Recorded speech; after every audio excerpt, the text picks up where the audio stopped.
Halo semuanya, selamat datang di channel Guru Berto bersama saya Berto Sitompul. Pada kesempatan kali ini, Guru Berto akan membahas materi gerak benda dan makhluk hidup di lingkungan sekitar untuk kelas 8 SMP. Pada video ini adalah bagian pertama yang membahas tentang konsep gerak. Oke. Nah, pertama, Guru Berto akan menyampaikan tujuan pembelajaran kali ini. Setelah menonton video ini, kalian akan bisa mendeskripsikan konsep gerak lurus, menganalisis antara perbedaan kelajuan dan kecepatan, menghitung kelajuan, kecepatan, dan percepatan pada beberapa contoh kasus dengan menggunakan rumusan gerak lurus beraturan. Oke. Nah, gerak adalah gejala fisis yang paling umum kita temui dalam kehidupan sehari-hari. Saat kamu sedang berjalan atau kamu berangkat ke sekolah, kamu akan melihat bus atau kendaraan di jalan raya yang sedang bergerak dan melaju. Atau gerak-gerak hewan, misalkan sekelompok burung yang sedang terbang, ya. Nah, jadi pertama kita harus bisa mendefinisikan apa itu gerak. Ya. Gerak adalah perubahan kedudukan suatu benda dari posisi awal. Ya, Guru Berto ulangi, gerak adalah perubahan kedudukan suatu benda dari posisi awal. Nah, pertanyaannya adalah bagaimana suatu benda dikatakan bergerak? Benda dapat dikatakan bergerak apabila mengalami perubahan posisi dari suatu titik acuan, atau benda dikatakan bergerak ketika benda mengalami perpindahan atau menempuh suatu jarak tertentu. Benda yang bergerak akan melalui suatu lintasan tertentu. Berdasarkan lintasannya, gerak terbagi menjadi 3 jenis: gerak lurus, gerak melingkar, dan gerak melengkung, yang atau disebut juga dengan gerak parabola. Nanti akan kamu bahas di SMA. Ya. Nah, benda yang bergerak pada lintasan lurus, misalnya seperti kereta api yang sedang bergerak di rel yang lurus dan di tanah yang landai, ya, itu kita sebut kereta api tersebut melakukan gerak lurus. Jadi gerak lurus adalah gerak dengan lintasan lurus. Kemudian kalau kita perhatikan misalkan gerak jarum jam, ya. Nah, lintasannya kan berbentuk lingkaran, sehingga kita sebut sebagai gerak melingkar. Nah, oke, gerak yang akan kita bahas kali ini adalah konsep tentang gerak lurus, ya. Nah, kita lanjutkan. Kita akan membahas tentang beberapa besaran fisis pada gerak, ya. Gerak mengenal istilah jarak dan perpindahan. Mari kita perhatikan gambar ini, ya. Nah, sebelumnya saya ganti dulu ballpoint pennya supaya saya bisa mencoret-coret, ya. Oke. Nah, yuk kita perhatikan gambarnya.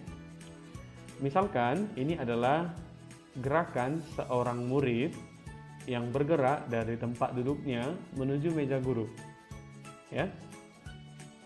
Oke, kita tuliskan misalkan di sini. Kalau kita sebut ini titik awal, oke. Nah, kemudian ini kita sebut sebagai titik akhir, oke. Kemudian titik awal saya sebut misalkan titik A, oke. Kemudian bergerak, murid itu bergerak ke depan lurus, ya. Di titik B berbelok ke kanan, ya. Sampai ke depan meja guru kita sebut sebagai titik C, ya. Nah, jarak adalah panjang lintasan yang ditempuh benda tanpa memperhatikan arahnya. Oke, jadi tanpa memperhatikan arahnya. Jadi dalam gambar ini yang dimaksud dengan jarak adalah dari A ke B sampai ke C tanpa memperhatikan arah. Sementara itu, perpindahan didefinisikan sebagai panjang lintasan juga, namun memperhatikan arah atau kedudukan awal dan akhir benda tersebut.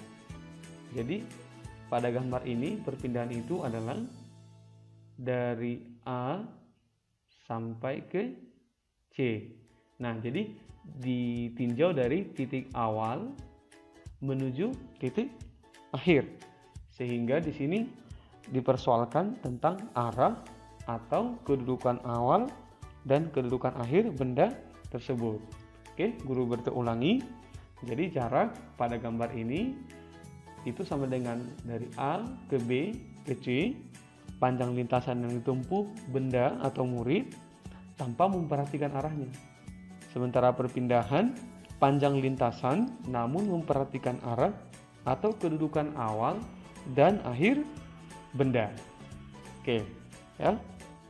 Nah, selanjutnya dari kedua besaran ini kita akan membahas kaitannya dengan dua besaran gerak, yaitu kelajuan dan kecepatan. Oke, nah misalkan kamu sedang berkendara, kalau kamu lihat speedometer kendaraan bermotormu mungkin menunjukkan angka 60 km per jam. Nah, ini adalah salah satu contoh penggunaan besaran fisis gerak yang sering kita temui, ya. Oke. Kelajuan dan kecepatan itu sekilas memang tidak ada bedanya. Oke. Tapi kalau kita tinjau lagi, kita akan lebih lihat perbedaan antara kelajuan dan kecepatan. Oke. Nah, saya tuliskan kelajuan dan kecepatan. Oke. Nah, kelajuan itu kita definisikan sebagai cepat lambatnya perubahan jarak. Jadi kelajuan ini kaitannya dengan jarak. Oke, kelajuan adalah cepat lambatnya perubahan jarak terhadap waktu. Jadi bisa kita tuliskan jarak dibagi waktu. Nah, sementara kecepatan adalah cepat lambatnya perubahan kedudukan atau perpindahan terhadap waktu. Jadi bisa kita tulis perpindahan dibagi waktu. Nah, kelajuan itu merupakan besaran skalar, ya. Besaran skalar. Sehingga nilainya selalu positif. Tidak peduli arahnya kemana. Mau ke utara, selatan, timur, barat, kanan, kiri, kelajuan tetap dihitung. Nah, alat ukur untuk mengukur kelajuan itu kita sebut sebagai speedometer. Speedometer itu bisa kalian lihat di sepeda motor kalian, ya, untuk menunjukkan berapa kelajuan dari gerak sepeda motor kalian. Oke. Nah, sementara kalau kita sebut dengan perpindahan, ya, kecepatan yang disebut dengan cepat lambatnya perubahan kedudukan satu benda terhadap waktu, ini merupakan besaran vektor. Tadi kalau kelajuan kita sebut sebagai besaran skalar. Besaran skalar hanya memiliki nilai. Sementara kalau besaran vektor, dia memiliki arah, dia memiliki nilai juga. Jadi baik arah dan besarnya itu juga diperhitungkan. Alat untuk mengukur kecepatan itu kita sebut dengan velocitometer. Sementara untuk kelajuan tadi adalah speedometer. Baik kelajuan dan kecepatan itu sering ditulis dengan simbol V, dituliskan secara matematis sama dengan S dibagi T, satuannya meter per sekon. Oke, khusus tadi untuk velocitometer ya. Velocitometer itu merupakan jenis dari speedometer jenis linear ya. Nah, jadi speedometer itu karena tadi ada arahnya, itu bisa menunjukkan pembacaan negatif ya.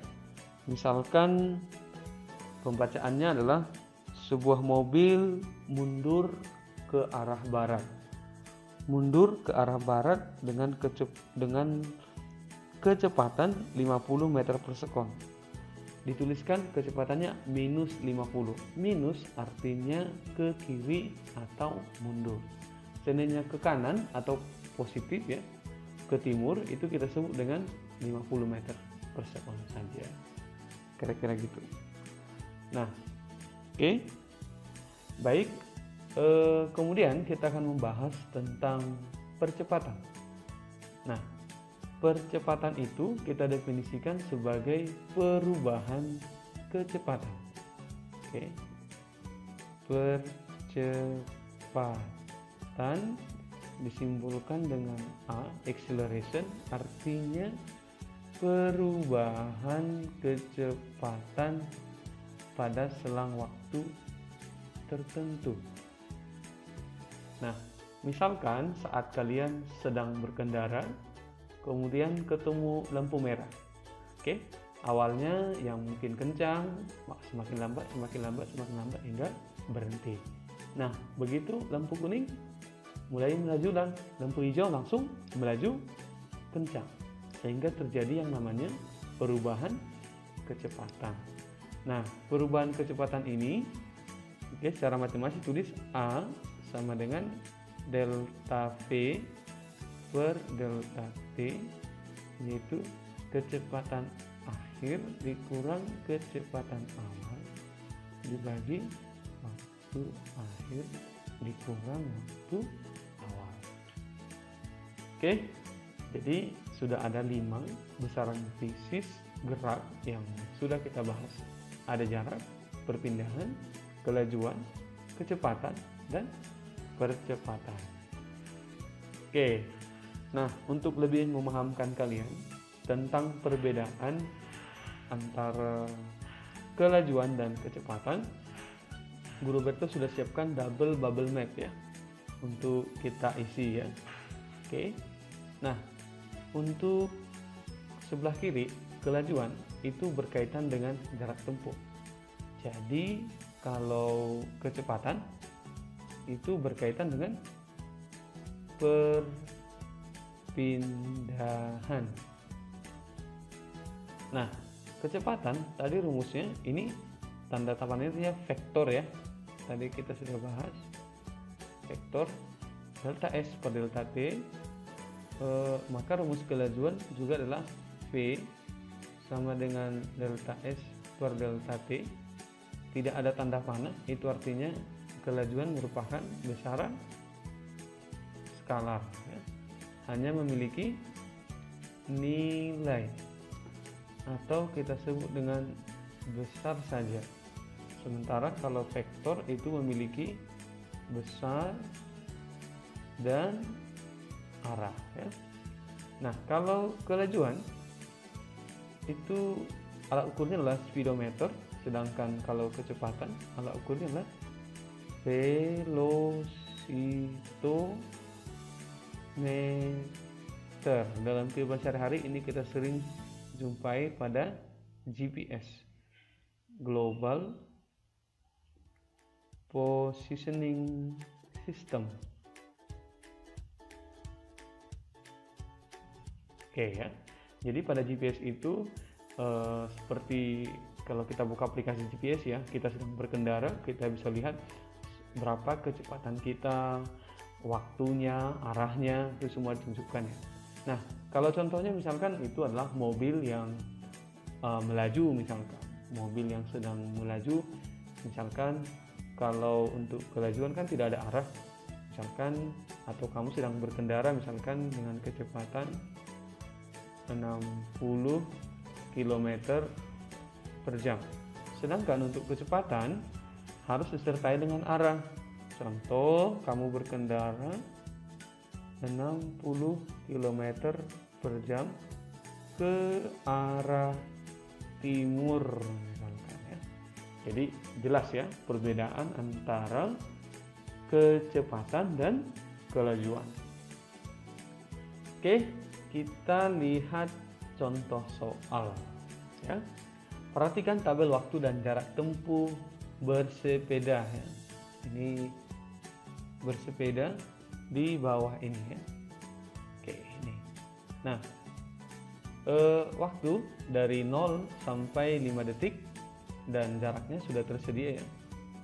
Untuk detik ke 0 jaraknya 0, untuk sekon ke 1 jaraknya 2 meter, sekon kedua jaraknya 4 meter, sekon ketiga jaraknya 6 meter, sekon keempat jaraknya 8 meter, sekon kelima jaraknya 10 meter. Tabel di atas menunjukkan besarnya jarak dan waktu yang diperlukan sepeda untuk bergerak. Coba gunakan rumus kelajuan dan percepatan untuk menghitung A. Kelajuan sepeda saat sekon kedua, B. Kelajuan sepeda saat sekon keempat, C. Kelajuan sepeda saat sekon kelima, D. Percepatan yang dialami sepeda. Dan yang terakhir, kesimpulan apakah yang diperoleh dari gerak sepeda tersebut. Nah, karena ini berbicara jarak, jadi kita hanya akan menghitung kelajuan. Kelajuan tadi kita tuliskan sebagai V adalah jarak dibagi waktunya ya. Nah, kalau misalkan untuk kelajuan sekon kedua, P saat T sama dengan 2 sekon itu sama dengan jarak pada sekon kedua dibagi waktu sekon kedua. Oke. Nah, pada waktu kedua, waktu sekon kedua, oke, jaraknya adalah 4 meter. Maka kecepatan kelajuan pada sekon kedua adalah 4 meter per 2 sekon itu sama dengan 2 meter per sekon. Nah, untuk kelajuan pada sekon keempat ya, V pada saat 4 sekon kita tuliskan pada saat 4 sekon jaraknya 8 meter, maka kita tuliskan sama dengan S keempat detik dibagi T sekon keempat itu sama dengan 8 meter dibagi 2 sekon dibagi 4 sekon, dibagi 4 sekon itu sama dengan 2 meter per sekon. Nah, kita hitung untuk kelajuan sepeda saat sekon kelima, P untuk T sama dengan 5 sekon sama dengan jarak ke-5 sekon kelima dibagi waktu sekon kelima.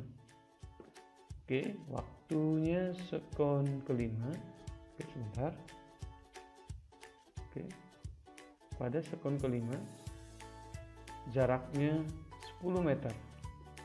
Oke, maka kita tuliskan 10 meter dibagi 5 sekon sama dengan 2 meter per sekon. Jadi kita dapatkan bahwa kecepatan saat T sama dengan sekon kedua 2 sekon sama dengan kecepatan pada saat benda sedang bergerak pada sekon keempat sama dengan kecepatan saat benda bergerak pada sekon kelima itu besarnya sama dengan 2 meter per sekon.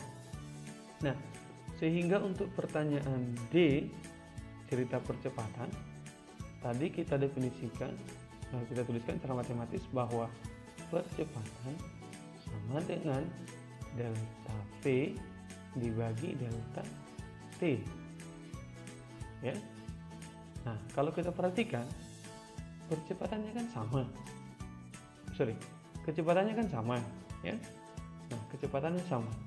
Sehingga kalau kita tuliskan misalkan percepatan dari sekon kedua misalkan ya, dari sekon kedua ke sekon keempat, ya. Bisa kita tulis bahwa besar percepatannya sama dengan V untuk T sama dengan 2 sekon dikurang V 4 sekon ya, ini 4 sekon akhir dikurang awal T untuk 2 sekon, oke, dibagikan T 4 sekon dikurang T 2 sekon. Oke, maka besar percepatannya itu sama dengan kecepatan saat benda 4 sekon itu adalah 2 meter per sekon dikurang kecepatan pada saat sekon kedua, kelajuan pada saat sekon kedua itu sama dengan 2 meter per sekon, ya, dibagikan dengan 4 sekon dikurang 2 sekon, maka hasilnya sama dengan 0, karena 2 dikurang 2 sama dengan 0, itu 0 meter per sekon kuadrat. Nah, karena percepatannya 0 dan kecepatan tetap, maka kita simpulkan bahwa benda ini bergerak lurus beraturan. Nah, jadi gerak lurus beraturan itu adalah gerak di mana kecepatannya tetap, ya, ini tetap nilainya 2 meter per sekon, 2 meter per sekon kelajuannya, ya. Kelajuannya 2 meter per sekon. Jadi kelajuannya tetap atau kecepatannya tetap sehingga percepatannya sama dengan 0, ya. Itu kita sebut sebagai benda yang sedang bergerak lurus beraturan atau kita singkat dengan GLB. Oke. Ya, soal terakhir, menentukan kecepatan, ya. Seorang yang sedang mengendarai sepeda mampu menempuh jarak 5 meter dalam waktu 2,5 sekon. Berdasarkan informasi tersebut, kecepatan anak bersepeda adalah, nah, diketahui ini ada jarak, oke, dan ini adalah waktu. Ditanyakan tentang kecepatan. Nah, untuk gerak lurus beraturan, ya, yang arahnya tetap, ya, itu bisa kita sebut besar kecepatannya sama dengan besar kelajuannya. Oke, sehingga bisa kita tulis bahwa V itu sama dengan S dibagi T. S-nya itu jarak, ya, itu sama dengan 5 meter dibagikan dengan waktunya 2,5, itu dapat sama dengan 2 meter per sekon. Jadi jawabannya adalah A. Oke, sekian dulu pembahasan tentang konsep gerak pada bab 1 materi gerak benda dan makhluk hidup di lingkungan sekitar. Tolong beri like, komen, dan subscribe untuk channel Guru Berto. Oke, sekian dulu. Terima kasih.